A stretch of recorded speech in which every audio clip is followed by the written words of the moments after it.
नमस्कार विद्यार्थी मित्र हो. In last period you have studied about the electron dot structure and line structure with single bond, double bond and triple bond. याचा study केला आहे आपण. Now today we'll discuss about the a carbon is a versatile element. How can explain a carbon is a versatile element? You have studied that the carbon atoms share the valence electron and to form a covalent bond like the other atoms of the element. हे पाहिलेले आपण की carbon item काय करतात, electron share करतात आणि electron share केले की there is the formation of the covalent bond. The simple carbon compound is nothing but the methane and the molecular formula of the methane is CH4. Molecular formula of the methane is CH4. It is a simple carbon compound. But when we study about this simple carbon compound की how can explain carbon is a versatile element. आपल्याला हेही अभ्यास की carbon हा व्हर्सॅटाईल element का आहे. त्याचं simple example सांगता येईल आपल्याला. Methane is the simple example of the carbon compound. We know that in the universe large quantity of the compounds are there, but out of these large compounds near about to 10 millions compounds are obtained from the only carbon atom. Carbon ॲटमपासून जे काही compound तयार झाले की which contains the main constituent is the carbon. That means near about to 10 million compounds are obtained from the carbon, and this quantity is very large as compared to the quantity of the compound obtained from the remaining all elements. कार्बनपासून तयार झालेले जे काही compound आहेत ना त्याच्या तुलनेमध्ये इतर सगळ्या एलिमेंटपासून तयार झालेले जे काही कंपाऊंड आहेत this quantity is very less as compare to the carbon compound. ही क्वांटिटी खूपच लहान आहे कारण कार्बन कंपाऊंडपासून जवळजवळ 10 मिलियन जे काही कंपाऊंड ऑब्टेन झालेले आहेत की जी क्वांटिटी इतर एलिमेंटपासून जे काही कंपाऊंड फॉर्म झालेले आहेत त्याच्या तुलनेमध्ये खूप जास्त आहे. मग याच्यामध्ये काय काय एक्झाम्पल सांगता येईल. कार्बनपासून ऑब्टेन झालेले जे काय कंपाऊंड आहेत. Very small size of the molecule of the carbon compound is obtained, that is nothing but the CH4 to the big size DNA. कारण DNA contains the DNA contains the carbon compound.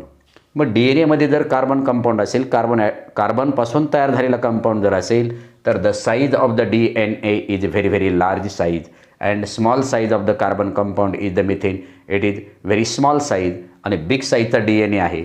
याच्यापेक्षा जास्त साईजचा molecule कोणत्याही other एलिमेंटपासून तयार झालेला नाही. म्हणून आपल्याला सांगता येईल की very small size of the molecule of the carbon compound is nothing but the methane and very large size or a big size of the molecule of the carbon compound is nothing but the DNA. When we consider about its molecular mass, आपल्याला याचं molecular mass find करता येईल की atomic mass of the carbon is 12 आणि plus 4 hydrogen. Atomic mass of the 1 hydrogen is 1 and 4 hydrogen is 4. Therefore the atomic mass, the molecular mass of the methane is 60 and the molecular mass of the DNA, the range of the molecular mass of the carbon compound from 10 to 10 raised to 12.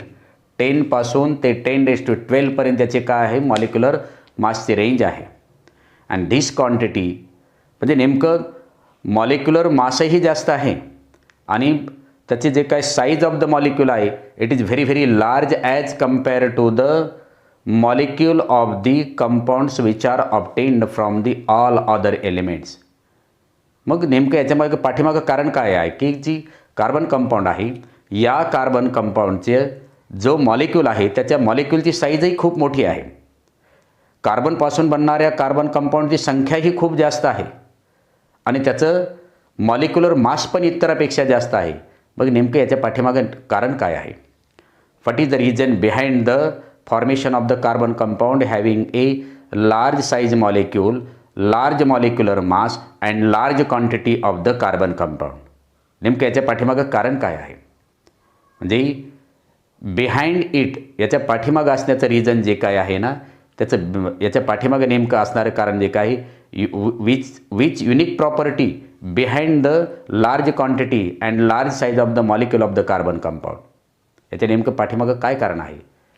Behind this there is the peculiar nature of the covalent bond form by the carbon. याच्या पाठीमागं महत्त्वाचं सगळ्यात एक कारण आहे की peculiar nature of the covalent bond form by the carbon atom. Carbon ॲटममुळे जे काही कोव्हॅलंट बॉन्ड तयार झालेले आहेत ना, या कोव्हॅलंट बॉन्डचं जे पेक्युलर नेचर आहे ना, हे पेक्युलर नेचर या बाबीच्या पाठीमागं आहे की कोणकोणते सांगितलं आपण की large size of the molecule of the carbon compound हे एक आहे, large molecular mass of the carbon compound आणि large quantity of the carbon compound. या सगळ्याच्या पाठीमागं एक रिजन आहे. ते रिजन म्हणजे कोणतं आहे की peculiar nature of the covalent bond form by the carbon atoms. मग which properties of the carbon are necessary behind this peculiar nature of the covalent bond formed by the carbon atom. नेमका अशा कार्बनच्या कोणत्या property आहे त्याच्या पाठीमागं की जेणेकरून large size of the molecule of the carbon compound form होतो किंवा large quantity of the carbon compound form होतात किंवा large molecular mass of the carbon compound form होतात. असं नेमकं ही peculiar nature of the covalent bond form by the carbon असं नेमके कोणतं नेचर आहे कार्बनचं की जेणेकरून हे तीनही पॉईंट आपल्याला इतर कंपाऊंडपेक्षा प्रभावी वाटतात. तर आपल्याला एक एक याच्या आर्टिकलचा स्टडी करायचा आहे आणि पहिलं जे काही प्रॉपर्टी इम्पॉर्टंट आहे कार्बनची, it is nothing but the catenation power. मग behind the formation of the carbon compound, which properties of the carbons are necessary, which properties of the carbons are very very important in the formation of the carbon compound, की due to which की ज्या कारणामुळे large quantities of the carbon compounds are formed, then size of the molecule of the carbon compound is very very large, and third point is the molecular mass of the carbon compound is large. हे तीन मुद्दे की या तीन की जेणेकरून carbon कंपाऊंडची quantity जास्त का आहे, कार्बन कंपाऊंडचा जो काही मॉलिक्यूल आहे त्या मॉलिक्यूलची साईज बिग का आहे आणि molecular mass of the carbon कंपाऊंडची रेंज फ्रॉम 10⁻⁴ to 10⁻12 इतकी बिग का आहे. याच्या पाठीमागं जी काही कार्बनच्या प्रॉपर्टी आहेत त्या प्रॉपर्टी महत्त्वाच्या आहेत. आणि the behind the formation of these large quantities of the carbon compound, large size of the molecule of the carbon compound and large molecular mass of the carbon compound, there are four properties of the carbons are very very important. The first property is the catenation power. मग आपल्याला कॅटेनेशन power कशाला म्हणायचं? Then second property is the two carbon atoms bond together with a one covalent bond, two covalent bond and 3 covalent bond. ही दुसरी property झाली. तिसरी property दिलेली आहे की due to the tetravalency of the carbon atom. Carbon ॲटमची tetravalency जी काय आहे त्या टेट्राव्हॅलन्सीमुळे large quantity of the carbon compounds कसे फॉर्म होतात आणि त्यांचे जे काही size of the molecule goes on increasing कसे होते, मॉलिक्युलर मास कसं वाढलं जातं, या तीन प्रॉपर्टी, या तीन जे महत्त्वाचे मुद्दे आहेत ना हे कार्बनच्या प्रॉपर्टीमुळे आहेत. आणि चौथी प्रॉपर्टी दिलेली आहे आयसोमेरिझम. तर will discuss about the property of the carbon atom one by one. मग पहिली प्रॉपर्टी जी दिलेली आहे ना कॅटेनेशन पॉवर कशाला म्हणायचं आपल्याला की carbon atoms bond with the other carbon atoms with a strong covalent bond and then stable its electronic configuration and due to this reason the large quantity of the carbon compounds are form. नाही समजलं याच्यामध्ये मी काय सांगितलं की the unique property of the carbon atoms, जी carbon ॲटमची carbon एलिमेंटची जी युनिक प्रॉपर्टी आहे, the unique property of the carbon atoms bond with a strong covalent bond with a strong with the other carbon atoms, that property of the carbon atom is known as the catenation power. मग नेमकं कॅटेनेशन power कशाला म्हणायचं की कॅटेनेशन power काय सांगितले, carbon has a unique property ability to form a strong covalent bond with the other carbon atoms. Ability of the काय सांगितलं, carbon has a unique ability. कार्बनची एक युनिक ॲबिलिटी टेंडन्सी अशी आहे की carbon has a unique ability to form a strong covalent bond with the other carbon atoms, and due to this property large quantities of the carbon compounds are obtained. काय सांगितलं याच्यामध्ये की carbon कंपाऊंडची अशी एक युनिक प्रॉपर्टी आहे. The unique carbon has a unique property to form a strong covalent bond with the other carbon atoms. त्याला म्हणतो आपण कॅटेनेशन पॉवर. इथं लिहू शकता तुम्ही, carbon has a unique ability to form a strong covalent bond with the other carbon atoms.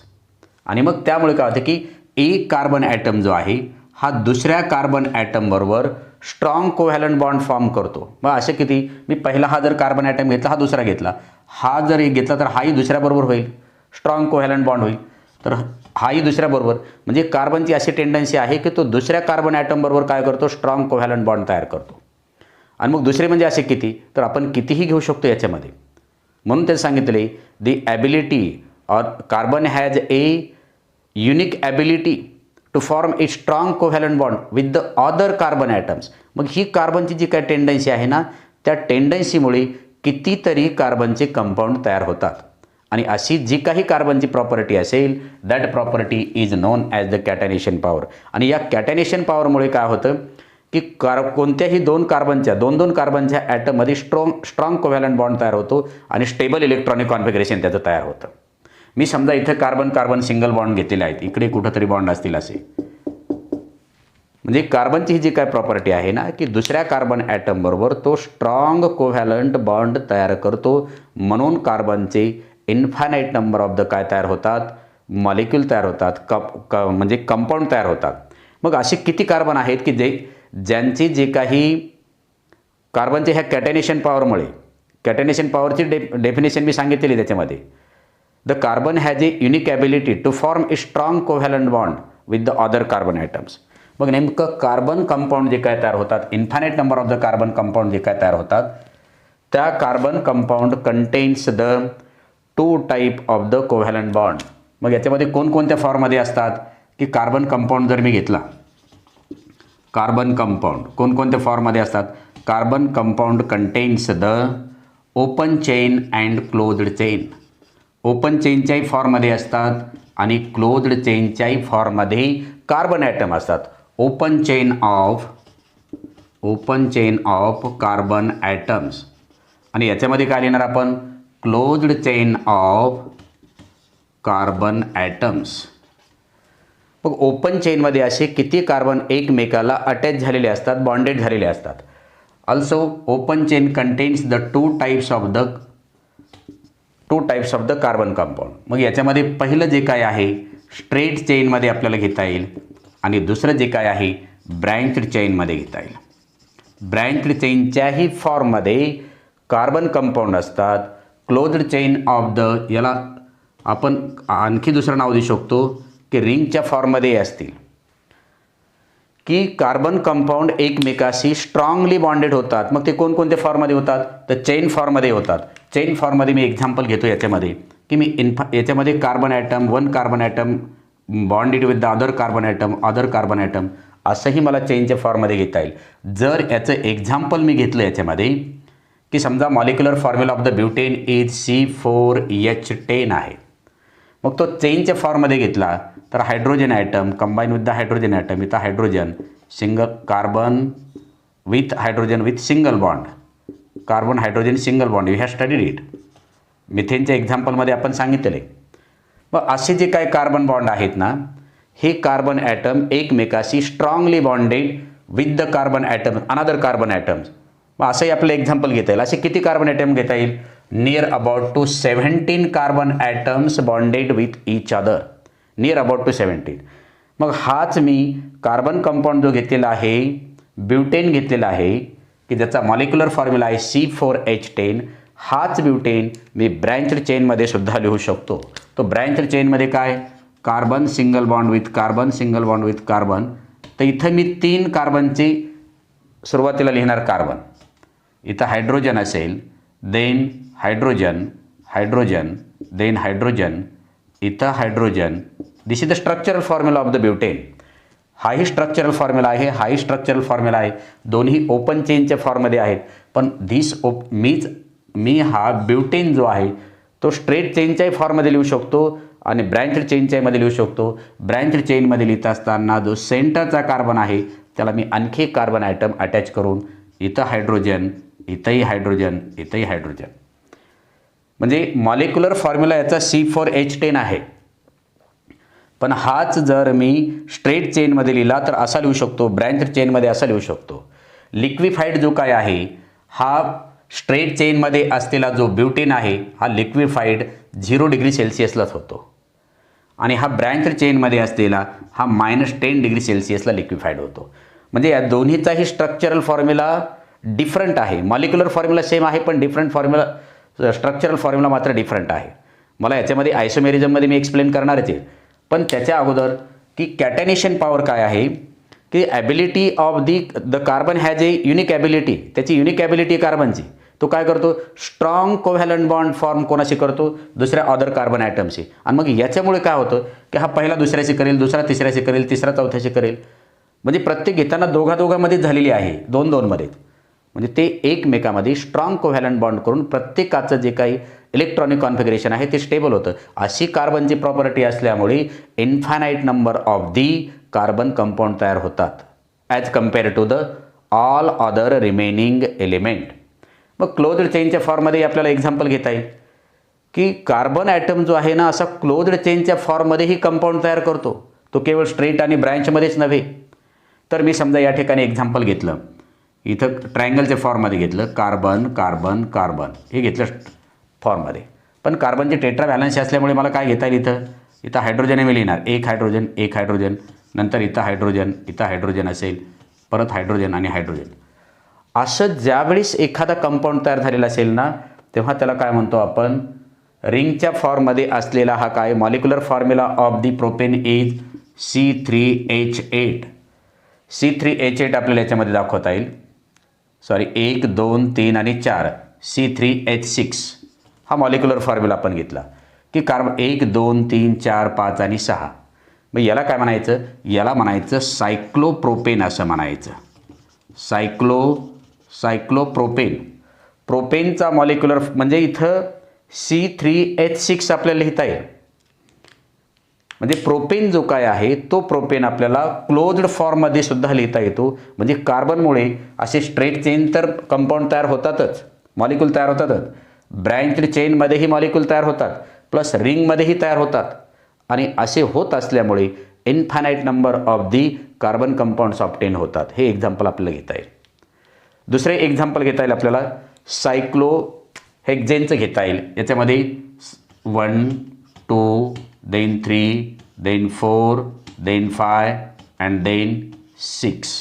1, 2, 3, 4, 5, 6 आपलं असं सायक्लोहेक्झेनमध्ये सुद्धा घेता येईल. मग इथं काय येणार, आपण 2 हायड्रोजन लिहिणार, याचे 2 हायड्रोजन लिहिणार, याचेही 2 हायड्रोजन लिहिणार, कारण टेट्रा व्हॅलन्सी प्रत्येक कार्बनची. म्हणून कार्बनच्या भोवताली 4 बॉन्ड यायलाच पाहिजे. तर हे टेट्रा व्हॅलन्सीमध्ये मी एक्सप्लेन करणारच आहे. म्हणजे कार्बनची अशी जी प्रॉपर्टी आहे, the carbon has a unique ability to form a strong covalent bond with the other carbon atoms. दुसऱ्या कार्बन ॲटमबरोबर स्ट्रॉंग कोव्हॅलंट बॉन्ड तयार होतात. पण ते कोव्हॅलंट बॉन्ड तयार होत असताना ते ओपन चेन फॉर्ममध्ये होतात आणि क्लोज्डमध्ये होतात. ओपन चेनमध्ये असताना स्ट्रेट चेनच्या फॉर्ममध्ये येतात, ते straight carbon carbon. Branch chain carbon branch इथं आहे आणि कार्बनचं क्लोज्ड हीच आहे. पण क्लोज्डमध्ये आपण 2 एक्झाम्पल घेतलेले आहेत. एक इथं सायक्लोप्रोपेन घेतलेला आहे आणि सायक्लोहेक्झेन घेतलेला आहे. म्हणजे या ब्रँचच्या फॉर्ममध्ये सुद्धा आपल्या क्लोजच्या फॉर्ममध्ये सुद्धा कार्बन ॲटमपासून कार्बन कंपाऊंड तयार झालेले आढळून येतात. आणि मग याच्यामुळे काय होतं, large quantity of the carbon compounds are form. Other कोणत्याही एलिमेंटच्या बाबतीत मात्र असं होत नाही आहे. म्हणून तर carbon is a versatile element असं म्हटलेलं आहे. सेकंड प्रॉपर्टी काय दिली, 2 कार्बन ॲटम्स बॉन्डेड टुगेदर. म्हणजे 2 carbon atoms bonded together with एक असेल किंवा 2 असतील किंवा 3 कोव्हॅलंट बॉन्ड, असे 3 कोव्हॅलंट बॉन्ड तयार होतात. आणि मग याच्यामुळे काय होतं की सिंगल कार्बन सिंगल बॉन्डनेही कंपाऊंड तयार होतो, कार्बन डबल बॉन्डनेही कार्बन कंपाऊंड तयार होतो आणि कार्बन ट्रिपल बॉन्डनेही कंपाऊंड तयार होतो. याचं एक्झाम्पल आपल्याला घ्यायचं झालं तर इथेनच्या बाबतीत घेता येईल. Molecular formula of the ethane is C2H6, इथिन C2H4 आणि इथाईन C2H2. म्हणजे याच्यामध्ये पहिल्यामध्येही कार्बनचे 2 ॲटम आहेत, दुसऱ्यामध्येही कार्बनचे 2 ॲटम आहेत, तिसऱ्यामध्येही कार्बनचे 2 ॲटम आहेत. मग याच्यामध्ये कार्बनचं बॉन्डिंग कसं होतं की carbon carbon single bond, hydrogen मी चेन सुरुवातीला हे एक्झाम्पल दोन्ही स्ट्रेट चेनच्या फॉर्ममध्ये लिहितो. Hydrogen this is the structural formula, you have studied it. Electron dot structure and line structure is also known as the structural formula of that molecule. मग structural formula of the ethane is C2H6, त्याचं लिहिलेलं आहे मी structural formula. याच्यामध्ये carbon दोन atom आहेत, म्हणजे carbon carbon single bond तयार होतो, की कार्बनची जी काय बॉन्डिंग होतं, 2 कार्बनचं बॉन्डिंग होतं, हे सिंगल बॉन्डने तयार होतं. मग ह्या सिंगल बॉन्डनेही एक मॉलिक्यूल ऑफ द कंपाऊंड तयार होतो, एक कंपाऊंड तयार झाला किंवा मॉलिक्यूल तयार झाला. त्याच वेळेस कार्बनच्या 2 ॲटमने कार्बन कार्बन डबल बॉन्डनेही एक मॉलिक्यूल तयार होतो. 2 कार्बनमध्ये असणाऱ्या सिंगल बॉन्डनेही एक मॉलिक्यूल तयार होतो, 2 कार्बनमध्ये डबल बॉन्डनेही एक मॉलिक्यूल तयार होतो आणि 2 कार्बनमध्ये ट्रिपल बॉन्डनेही मॉलिक्यूल तयार होतो. मग अशा प्रत्येकाच्याच बाबतीत जर आपण एक्झाम्पल घेतलं, इथेन असेल, प्रोपेन असेल, ब्युटेन असेल. मग आता याच्यामध्ये आपण घेतलेलं आहे इथेन, नंतर प्रोपेन घेतलं तर काय येणार, प्रोपेन अँड प्रोपाईन, म्हणजे आणखी 3 मॉलिक्यूल तयार झाले. ब्युटीन आणि ब्युटाईन, आणखी 3 मॉलिक्यूल तयार झाले. म्हणजे अशा 2 कार्बन ॲटम जे आपण या दोन्हीमध्येही 2 कार्बन ॲटम आहेत. हायड्रोजन किती आपल्याला माहीत देणं घेणं नाही, पण त्या 2 कार्बनमध्ये बॉन्डिंग जी झालेली आहे सिंगल बॉन्डने तयार झाली, म्हणजे 1 व्हॅलन्स इलेक्ट्रॉनच्या पेअरने तयार झालेले. नंतर कार्बन कार्बन डबल बॉन्डनेही तयार होतात, म्हणजे 2च कार्बन ॲटम आहेत, पण त्यांच्यामध्ये बॉन्डिंग हे सिंगल कोव्हॅलंट बॉन्डने होते, डबल कोव्हॅलंट बॉन्डने होते. म्हणजे याच्या भोवताली असणारे काय असतील, किती हायड्रोजन असतील, फक्त 2च असतील प्रत्येक कार्बनच्या ॲटम भोवताली. किंवा कार्बन कार्बन ट्रिपल बॉन्ड, आपण इथाईनचं एक्झाम्पल घेतलेलं आहे. कार्बन कार्बन ट्रिपल बॉन्ड म्हणजे कार्बनने 2च कार्बनच्या ॲटमने इथं सिंगल बॉन्डिंगमध्येही मॉलिक्यूल तयार झाला, डबल बॉन्डिंगमध्येही मॉलिक्यूल तयार करता येतो आणि ट्रिपल बॉन्डिंगमध्ये सुद्धा काय तयार करता येतो, मॉलिक्यूल जर तयार करता येत असतील तर अशा 2 कार्बनच्या ॲटमने single bond, double bond, triple बॉन्डने 3 मॉलिक्यूल तयार झाले.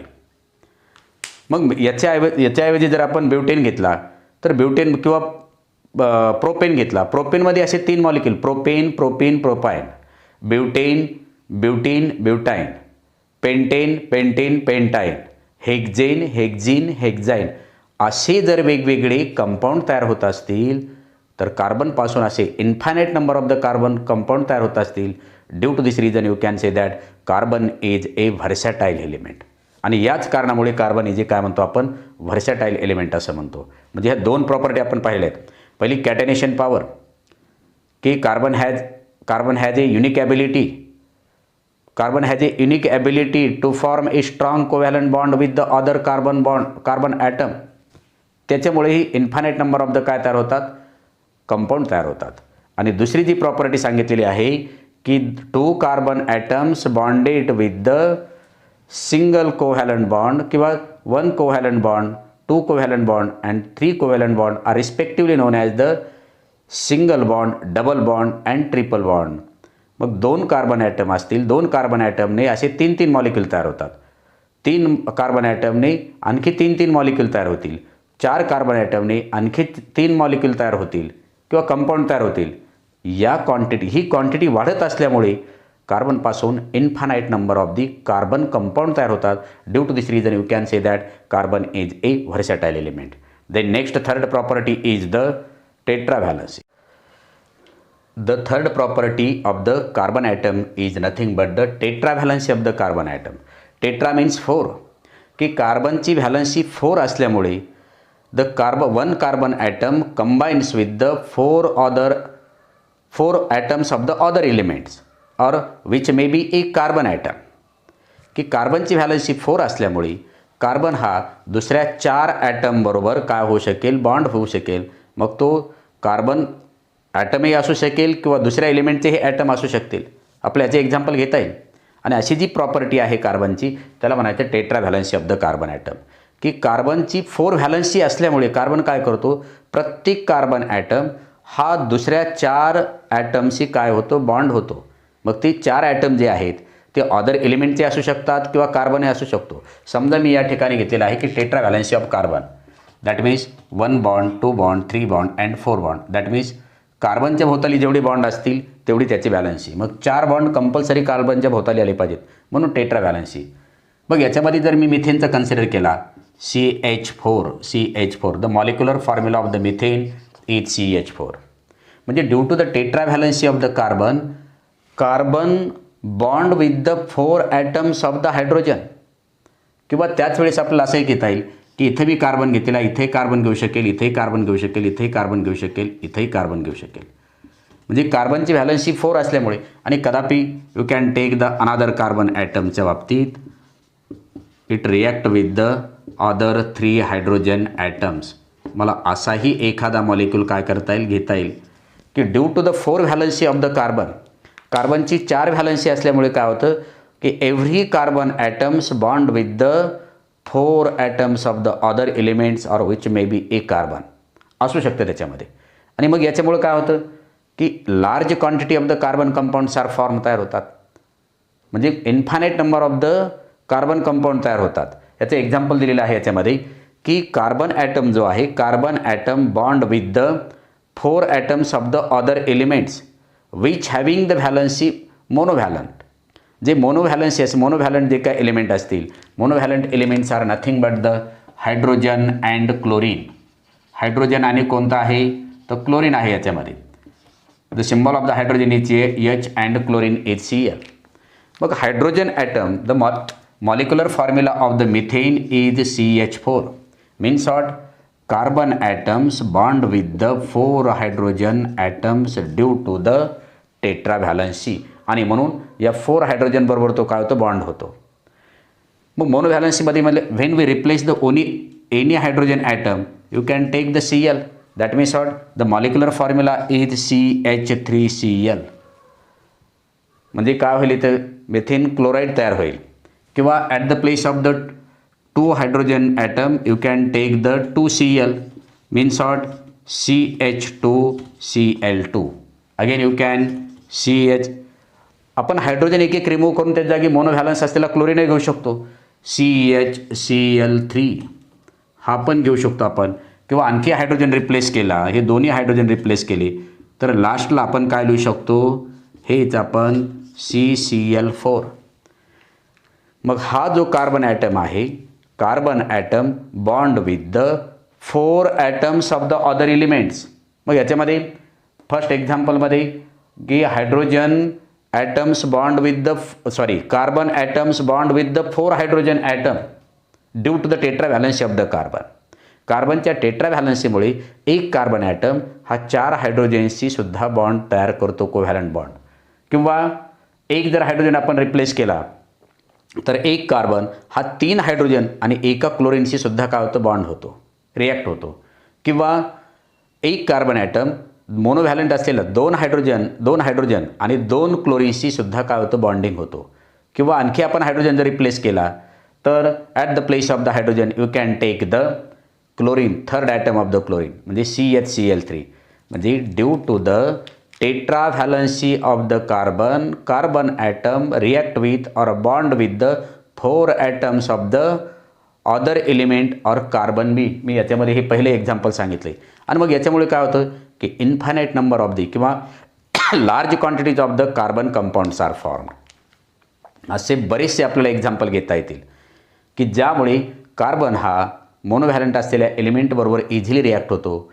किंवा टेट्रा व्हॅलन्सी असल्यामुळे तो वेगवेगळ्या 4 ॲटम्ससुद्धा रिॲक्ट होतो. मग आपण again you can consider the another example की single carbon atom also react with the किंवा also bond with the oxygen असेल, नायट्रोजन असेल. आपण याचेही एक्झाम्पल आपल्याला घेता येतील. किंवा मी असंही लिहू शकेल याच्यामध्ये की COOCH हेही आपल्याला. मग कार्बनची व्हॅलन्सी इथं किती होते, तर 3च होते. इथं मी हायड्रोजन बी घेऊ शकतो. म्हणजे असंही आपल्याला म्हणजे one carbon atoms bond with the another non metal elements, it is nothing but the nitrogen असेल, ऑक्सिजन असेल किंवा फॉस्फरस असेल किंवा सल्फर असेल, यांच्याबरोबर सुद्धा इलेक्ट्रॉनची शेअरिंग करतो. पण याच्यामध्ये तो मात्र त्याची टेट्रा व्हॅलन्सीनुसार तो काय करतो, शेअरिंग करतो. म्हणजे due to this property of the tetra valency the infinite number of the carbon compounds are formed. हेही एक कारण आहे त्याच्यामध्ये. आणि last is the isomerism. Isomerism कशाला म्हणायचं? First we consider the isomers. If we consider the molecular formula of the butane, the molecular formula of the butane is C4H10. ब्युटेनचा molecular formula आहे C4H10. But this molecular formula of the C4H10 it will be explained in the form of the structural formula.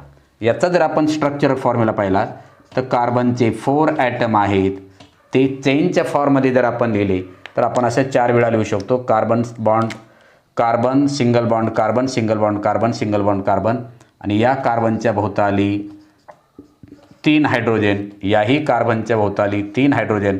आपण हे हायड्रोकार्बनमध्ये शिकणारच आहोत, त्याच्यामुळे हे कुठून आणले, कसे आणले याचं फक्त एक्झाम्पल म्हणून लक्षात ठेवा.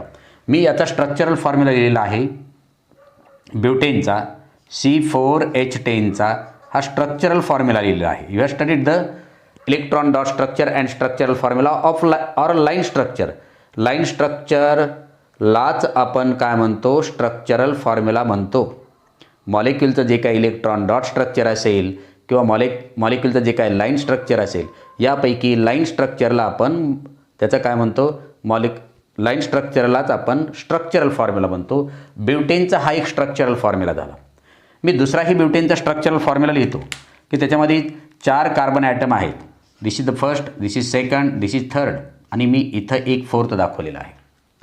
आणि टेट्रा व्हॅलन्सी तर पूर्ण करायची कार्बनची, म्हणून याच्या भोवताली 4 बॉन्ड असतील, याच्याही भोवताली 4 बॉन्ड असतील, हे झाले 3 आणि हा चौथा, याच्या भोवताली 4, 1 2 3 4, याच्या भोवताली ही 4, म्हणून मी इथं 3 हायड्रोजन लिहिणार. म्हणजे प्रत्येक कार्बनच्या भोवताली 4 बॉन्ड आहेत, टेट्रा व्हॅलन्सी आहे. या प्रत्येक कार्बनच्या भोवताली 4 बॉन्ड आहेत, टेट्रा व्हॅलन्सी आहे, याच्या भोवताली आहे. मग फरक काय याच्यामध्ये? दोघांचाही मॉलिक्युलर फॉर्म्युला तर सेम आहे, पण स्ट्रक्चरल फॉर्म्युला मात्र काय आहे, डिफरंट आहे. अशावेळी जी प्रॉपर्टी आहे ना, या प्रॉपर्टीलाच काय म्हणायचं, आयसोमेरिझम असं म्हणायचं. म्हणजे आयसोमेरिझम कशाला म्हणायचं? The compounds which have the same molecular formula but different structural formula is known as the isomer and property is known as the isomerism. असा जो कंपाऊंड असेल किंवा जो मॉलिक्यूल असेल, molecule having the same molecular formula, compound having the same molecular formula but different structure formula. दोघांचाही molecular formula same आहे C4H10, पण त्या दोघांचं मात्र स्ट्रक्चर काय आहे, वेगवेगळं आहे. मी सांगितलेलं आहे की चेन फॉर्ममध्ये असलेला जो काही ब्युटेन आहे, हा ब्युटेन लिक्विफाईड होतो 0 डिग्री सेल्सिअसला, आणि हा लिक्विफाईड होतो -12 डिग्री सेल्सिअसला. हा डिफरन्स आहे त्याच्यामध्ये. म्हणजे compound having the same molecular formula but different structural formula is known as the, त्यालाच आपण काय म्हणतो, त्यालाच आपण म्हणतो आयसोमर्स. And property, the compounds having the same molecular formula but different structural formula is known as the isomer, and phenomena is known as the isomerism. आणि याचं एक एक्झाम्पल आपल्याला सांगता येईल की ब्युटेन आणि आयसोब्युटेन, याला म्हणायचं ब्युटेन आणि याला म्हणायचं isobutane. Same compounds having the same molecular formula but different structural formula is known as the isomer and property is known as the isomerism. मग याला काय म्हणणार तुम्ही? याला फक्त म्हणणार ब्युटेन, आणि याला काय म्हणणार तुम्ही? आयसोब्युटेन. तर आयसोमध्ये हा ब्रँचच्या फॉर्ममध्ये झाला आणि हा स्ट्रेट चेनच्या फॉर्ममध्ये झाला. आपण जे काय पहिली प्रॉपर्टी कॅटेनेशन प्रॉपर्टी घेतलेली आहे, त्या कॅटेनेशन प्रॉपर्टीमध्ये पॉवरमध्ये आपण हे एक्झाम्पल घेतलेलं आहे की compound having the same molecular formula but different structural formula is known as the isomer and property is known as the isomerism. मग हा एक स्ट्रेट चेनच्या फॉर्ममध्ये आहे, तर ब्रँच चेनमध्ये आहे. एक ब्रँच चेनमध्ये जो लिहिला आहे त्याला म्हणायचं आयसोब्युटेन. आणि मग असं ही 4 हायड्रोजन कार्बन ॲटम, इथेही 4 कार्बन ॲटम, ही 4 कार्बन ॲटममध्ये असं असताना त्याचं स्ट्रक्चर आपण डिफरंट काढलेलं आहे. मग असं आपल्याला पेंटेनचंही लिहिता येईल, असं आपल्याला हेक्झेनचंही लिहिता येईल.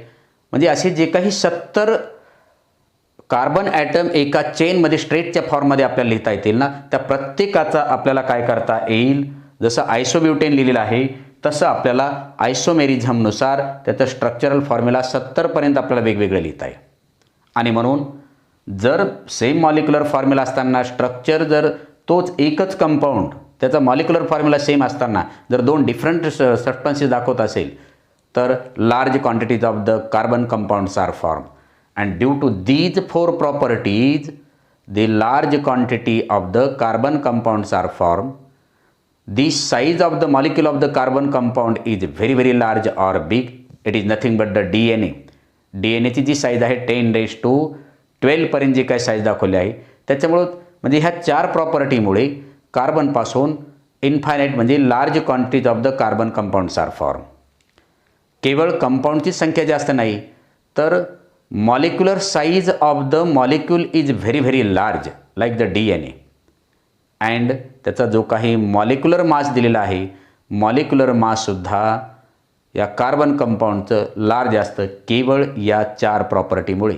पहिली प्रॉपर्टी कॅटेनेशन पॉवर, दुसरी प्रॉपर्टीमध्ये काय सांगितलेलं आहे की 2 carbon atoms bonded with a single covalent bond, the 2 covalent bond and 3 covalent bond are known as respectively single bond, double bond and triple bond. आणि तिसरी प्रॉपर्टी टेट्राव्हॅलन्सी आणि चौथी प्रॉपर्टी आयसोमेरिझममुळे या 4 प्रॉपर्टीमुळे निसर्गात मोठ्या प्रमाणामध्ये कार्बन कंपाऊंड तयार झालेले आहेत की जी क्वांटिटी रिमेनिंग ऑल अदर एलिमेंटपासून तयार होणारे जे कंपाऊंड आहेत त्यांच्या तुलनेमध्ये व्हेरी व्हेरी काय आहे, लार्ज आहे. आणि लार्ज असण्याचं एकमेव कारण या 4 प्रॉपर्टी आहेत. And today stop here.